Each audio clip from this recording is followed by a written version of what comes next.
Hi, I'm Danielle. I'm a registered nurse and I've cared for many patients with heart conditions, including heart failure. If you or your spouse has recently been diagnosed with heart failure, you're probably feeling overwhelmed right now. I know the name alone sounds frightening, but heart failure does not mean the heart has stopped and it does not mean there's no hope. In this video, I'm going to walk you step by step through what this diagnosis actually means and what you can expect moving forward. We'll talk about what heart failure is, why it happens, how it's diagnosed, the symptoms to watch for, the medications used to treat it, how to manage it at home, when to call your doctor, and what a prognosis can look like. This is a very detailed video, so it will be long. But I created it this way on purpose so you can have one place to come to for a full explanation instead of having to search for pieces of information in multiple places. If you click more below this video, you'll see a list of topics with timestamps. You can click those to go directly to the section you need. You may also want to pause here and grab a pen and paper to take notes. You can always come back and rewatch any section later. Not all of my videos are this long. I also make shorter videos that focus on specific questions and topics. You'll find those on my channel page. This video is for general education only, and it is not a substitute for medical advice. So please make sure you continue to follow up with your own healthcare provider. Now let's start with the most important question. What does heart failure really mean? Heart failure, also called congestive heart failure or CHF, means that the heart is weakened and can't efficiently pump blood and oxygen to the rest of the body. In simple terms, the heart is not pushing out enough blood. This is called low cardiac output.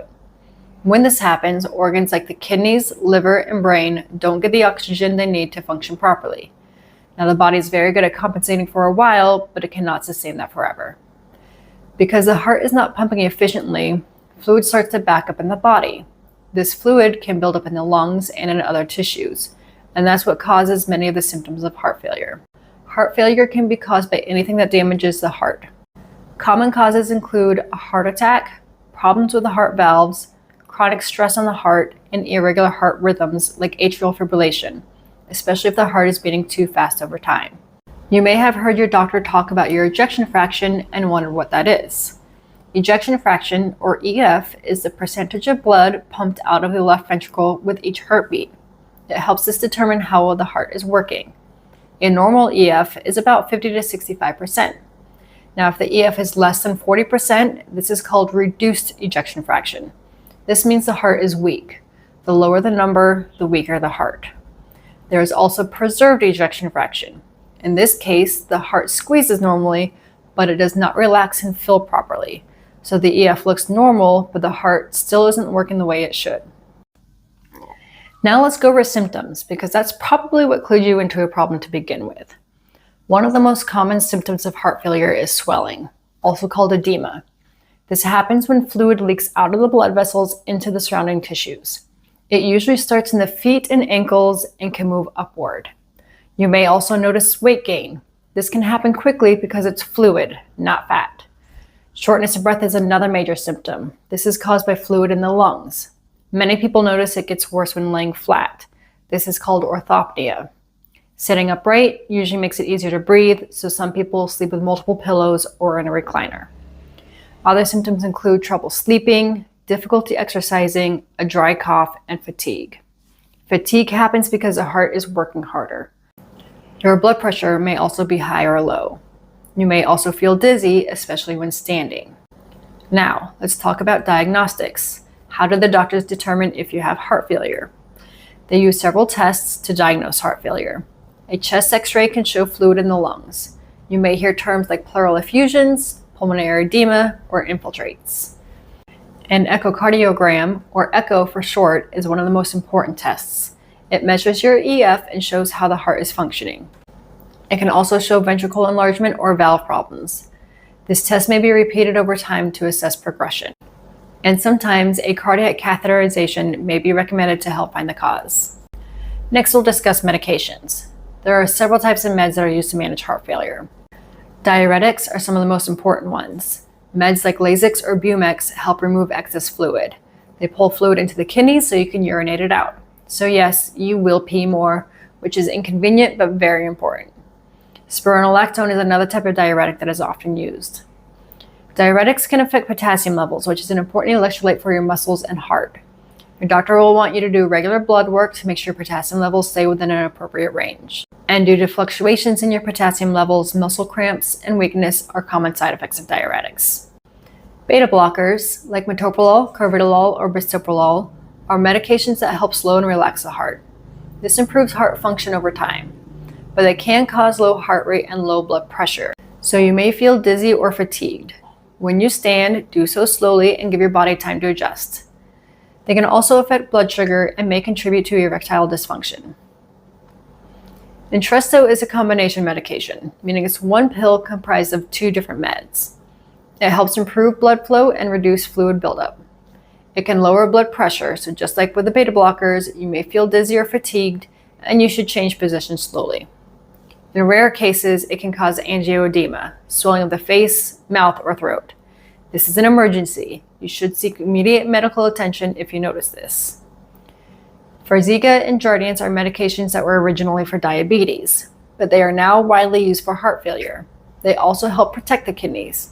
However, they can increase risk of dehydration, urinary tract infections, yeast infections, and in some cases, ketoacidosis. They can be expensive, so check with your insurance and look for savings programs. Now let's go over at-home management. This is where you have the most control. Heart failure management is about catching changes early. So number 1, take medications as prescribed. Do not stop meds without talking to your doctor. Number 2, daily weights. Weigh yourself every single morning. Make sure you use the same scale after using the bathroom, before eating or drinking, and in the same clothing or no clothing at all.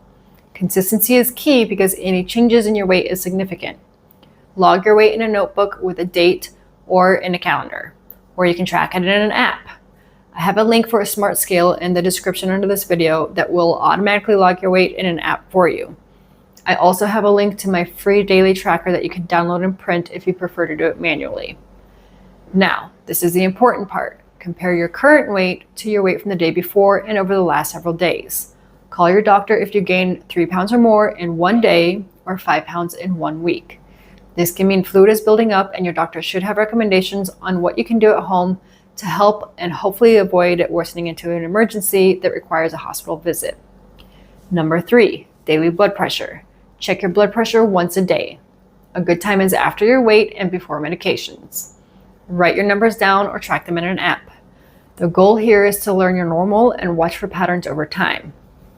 One abnormal reading is usually not an emergency, but you should call your doctor if your blood pressure is consistently high, around 150/90 or higher, or consistently low, around 90/60 or lower, especially if you're having symptoms.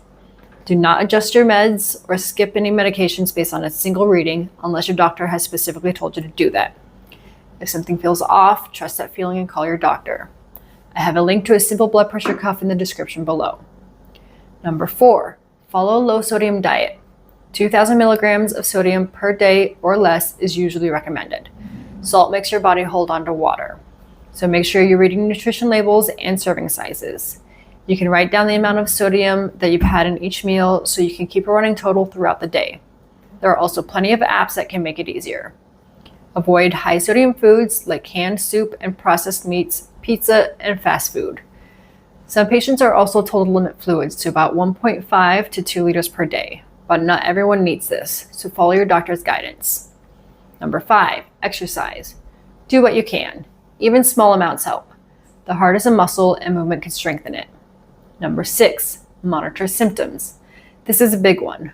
Watch for swelling, shortness of breath, weight gain, or fatigue. If symptoms return, don't ignore them. Early action can prevent hospitalization.